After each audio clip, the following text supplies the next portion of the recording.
আসসালামু আলাইকুম প্রিয় দর্শক। বিশ্ব নবী করিম হজরত মুহাম্মদ মুস্তাফা সাল্লাল্লাহু আলাইহি ওয়াসাল্লামকে রোজ হাসরে এমন কতগুলো বৈশিষ্ট্য দান করা হবে যা অন্য কোনো নবী রাসূলকে দেওয়া হবে না।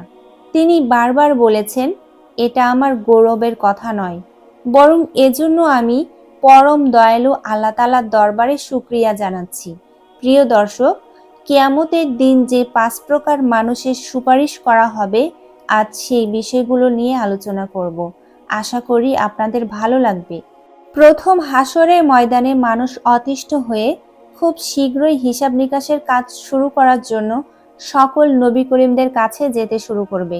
কিন্তু সকলেই অপারগতা প্রকাশ করার পর বিশ্ব নবী করিম হজরত মুহাম্মদ সাল্লাল্লাহু আলাইহি সাল্লামের কাছে সবাই উপস্থিত হবে এবং তিনি পৃথিবীর সমস্ত মানবজাতির জন্য সুপারিশ করবেন। দ্বিতীয় সুপারিশ হবে প্রথম দরজার মুমিনদেরকে হিসাব নিকাশ ছাড়াই জান্নাতে যাওয়ার অনুমতি দেওয়ার জন্য।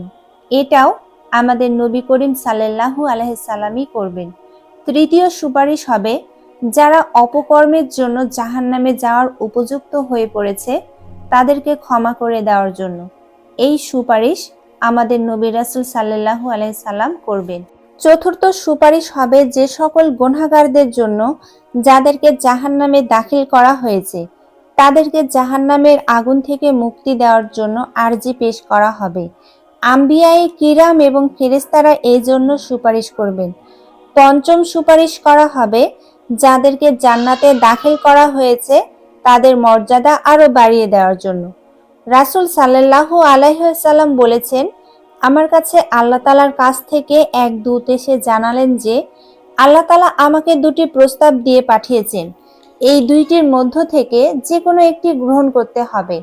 প্রস্তাব দুটি হলো, আমার অর্ধেক উম্মতকে বিনা হিসাবে জান্নাতে দেওয়া হবে, অথবা আমি যে কোনো উম্মতের জন্য আমার ইচ্ছামতো সুপারিশ করতে পারবো। আমি সুপারিশ করার ক্ষমতাটাকেই গ্রহণ করেছি, কাজেই আমি মুশরিক ব্যতীত সকলের জন্য শাফাআত করব।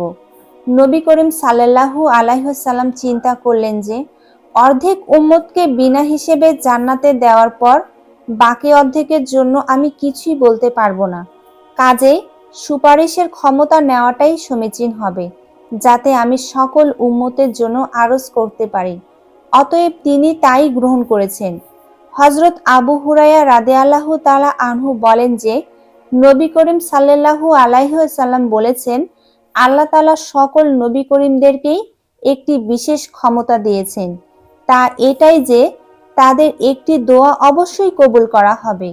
এমনিই তো নবী করিমদের দোয়া কবুল, কিন্তু বিশেষভাবে একটি ক্ষমতা দেওয়া হয়েছিল। অতএব সকল নবী করিমই প্রয়োজন মোতাবিক এক একটি জিনিস চেয়ে নিয়েছেন এবং তারা সকলেই পার্থিব জিনিস চেয়েছেন। কিন্তু আমাদের নবীজি বলেন, আমি এই সুযোগ পৃথিবীতে গ্রহণ করিনি। রোজ হাসরে আমি আমার প্রাপ্য আদায় করব এবং তা হবে আমার উম্মতের নাজাতের জন্য সুপারিশ করা।